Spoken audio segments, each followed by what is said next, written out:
Qo'y burji vakillarini dekabrda nimalar kutyapti? Kelinglar shu mavzuda ko'ramiz. Bu Rohiba Taro shaxsiy bog'lanish uchun nomerim 930 0907. Telegram, WhatsAppdan javob beraman. Demak, qo'y burji vakillarimiz 21-martdan 20-aprelgacha bo'lgan tug'ilgan kunini nishonlaydiganlar kiradi. Yil bilan adashtirmanglar. Ko'pchilik otni ko'ring, ilonni ko'ring deb yozishgan, o'tgan safar yo'q. Burch boshqa narsa, yil boshqa narsa, ahamiyatli bo'linglar. Demak, hop, qo'y burchi xush kelibsizlar. Erkaklarga ham, ayollarga ham tegishli. Faqat ko'proq endi ayollarga yuzlanib gapiramiz, sababi auditoriyamiz ko'proq ayollar ko'radi. Hop, demak, qo'y burchi vakillarini energiyasi dekabrda. Qo'y burchi, demak, shaxsiy hayoti dekabrda. Qo'y burchi, demak, ish yo'llari, pul yo'llari dekabrda. Bo'tga bitta yana karta tashlash kerak. Hop, juda ham yaxshi. Demak, bu yerni bu kartinkani prosta ko'rsata olmayman, tegi-tegini. Hop, qo'y burchi, demak, sog'lig'i dekabrda. Juda ham zo'r. Demak, nimadan ehtiyot bo'lish kerak qo'y burchi dekabrda? Hop. Demak, qo'y burchi energiyasi dekabrda deb oladigan bo'lsak, bu yerda nima kartamiz tasvirlanibdi? Demak, Semyorka Pentakl kartamiz. Mana ko'rayotgan bo'lsangiz, yigitimiz demak, ekkan mahsulotlarini, demak, urug'larini kutayotganini, o'sishini kutayotganini, hosil berishini kutayotganini ko'ryapmiz. Bu kutish kartasi. Demak, ko'rishimiz mumkin, qo'y odatda demak shoshilishni yaxshi ko'radigan burch vakillari hisoblanadi. Lekin dekabrda demak natija asta-sekinlik bilan keladi deb ko'rsatyapti. Siz ekkan urug'lar o'smoqda. Natija kech bo'lsa ham, lekin natijaga erishasiz deb bizga ko'rsatyapti. Demak, ko'rishimiz mumkin, ma'nosi bu nima degani? Dekabr oyida demak mehnatingiz hali o'zini to'la namoyon qilmaydi. Mehnatingizni demak hosili, demak moliyaviy jihatdan ehtiyotkorlik, tejamkorlik kerak deb ko'rsatadi bizga kartalarimiz. Energiyangizda demak ko'proq kutishlik energiyasi bo'ladi. Ya'niki siz nimagadir demak bu yerda mehnatingizni sarflagansiz va o'sha mehnatingizni hosilini kutishlik bo'ladi deb ko'rsatyapti dekabrda. Demak, shaxsiy hayot deb oladigan bo'lsak, bu yerda Pash Pentaklimiz tasvirlangan. Demak, bu bizda yolg'iz ayollarga, yolg'iz qizlarga, yolg'iz yigitlarga nima deydi? Yangi tanishuv demak. Bor uzr. Yangi tanishuv, yangi hissiyot, demak, ilk qadam boshlanadigan munosabatni anglatadigan karta hisoblanadi.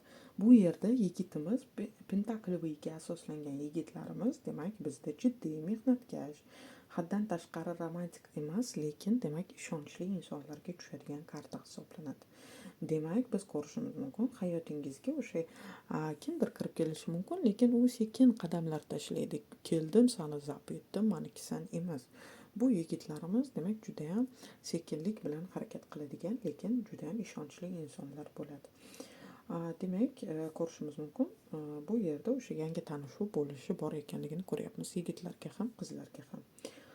Demak, oila qurgan, o'sha oilada misol uchun bo'lgan insonlar uchun, oilada bo'lgan demak qo'y burchi vakillarimiz uchun. Demak, uyda ko'rishimiz mumkin, oilaviy demak barqarorlik, moliyaviy masalalarni hal etish bo'ladi. Demak, oilangizda tinchlik bo'ladi, qo'y burchi vakillari. Farzandlaringiz bo'ladigan bo'lsa, demak farzandlaringiz bilan bog'liq qandaydir bir yangiliklar bo'lishi ham bor ekanligini ko'ryapmiz. Endi qo'y burchi vakillarini ishda, karyerada nima kutyapti deb oladigan bo'lsak, bu yerda demak birinchi tushgan kartamiz Strashniy sud kartasi bo'ldi. Bu kartani ko'rsata olmayman. Hop, qanday ko'rsatsam ekan? Mana shunday qilaveramiz. Hop, mana bu karta to'g'risida gapiryapman.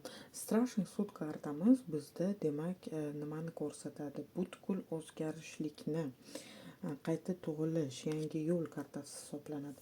Demak, eski muammolarni yopish, tozalanish kartalari bizda deyiladi.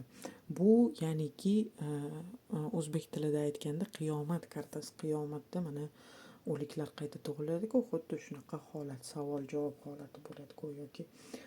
Demak, biz ko'rishimiz mumkin, dekabrda o'sha ishlaydiganlarda sezilarli o'sish bo'ladi, qaror qabul qilish davri bo'ladi. Chunki yonida demak bizda karta Solnце kelyapti. Bu mana yorug'lik kartasi hisoblanadi. Mana ko'rayotgan bo'lsangiz, juda ham yorug' karta. Pul yo'llari, ish yo'llaringizda demak yorug'lik bo'lishini ko'ryapmiz. O'sha kimdirlar o'sishi mumkin karyerada, ya'ni ishlab turgan insonlar karyerasi o'sishi mumkin yoki demak oylik maoshlari o'sishi mumkin deb ko'rsatadi bizda. Ishlamaydiganlarga esa ishlashni xohlashsa agar bu yerda ishga kirishi bor. Strashniy sud kartamizda o'zi mana shu bitta bosqichdan ikkinchi bosqichga o'tishlik kartasi hisoblanadi. Keyingi bosqich yorug' turibdi. Demak, ko'rishimiz mumkin, agar ishlamoqchi bo'lsangiz bu yerda albatta ishga kirishingiz bor deb ko'rsatadi bizga kartalar. Endi sog'lig'ingiz deb oladigan bo'lsak, bu yerda Turjazlov kartamiz kelyapti. Bu demak kuchli energiya, tiklanish. Demak, organizm o'ziga tiklanishini ko'ryapmiz, immunitet oshishi bor ekanligini. Demak, biz ko'radigan bo'lsak, bu yerda salomatligingiz agar yomon bo'lgan bo'lsa, dekabrdan yaxshilanadi deb ko'rsatyapti. Buni faqat minus tarafi gormonal sal o'ynovlar bo'lishi mumkin deb ko'rsatadi. Tuzlarimizda bizda ozgina gormonal zboy bo'ladi, minus tarafdan qaraydigan bo'lsak. Demak, bu yerda sog'lig'ingiz lekin yaxshi, faqat demak gormonlarga ahamiyat berishingiz kerak xolos bu yerda. Demak, dekabrda nimadan ehtiyot bo'lishingiz kerak? Qo'y burchi vakillari. Восьмерка kubkov kartamiz tushyapti. Demak, bizda bu восьмерка kubkov kartamiz yo'l kartasi ham deyiladi. Demak, biz ko'rishimiz mumkin, agar o'sha yo'lga otlanayotgan bo'lsangiz, uzoq safarlarga otlanayotgan bo'lsangiz, mana shu yerda demak har bitta detalni e'tiborga oling. Misol uchun kimdir kechikka shaylanyapti. Borganingizda demak ish topa olasizmi? O'sha qaysidir davlatga ketmoqchi bo'lsangiz, joyingiz bormi? Demak, har bitta narsani oldindan rejalashtirib, mana shu yo'l safarlaridan ehtiyot bo'ling deb bizga kartalar ogohlantiryapti. Keyin bizda yana nimani ko'rsatadi bu? Misol uchun qaysidir bir inson bilan munosabatlaringizni tugatmoqchisiz, misol uchun. Demak, bu yerda hissiyotga berilmang deb ko'rsatadi. Ya'niki emotsiyaga berilib qaror qabul qilmang. Emotsiyaga berilib, bo'ldi, men sendan charchadim, sendan ketaman emas, hamma narsani o'ylagan holatda demak qaror qabul qiling deb ko'rsatyapti bizga kartalar.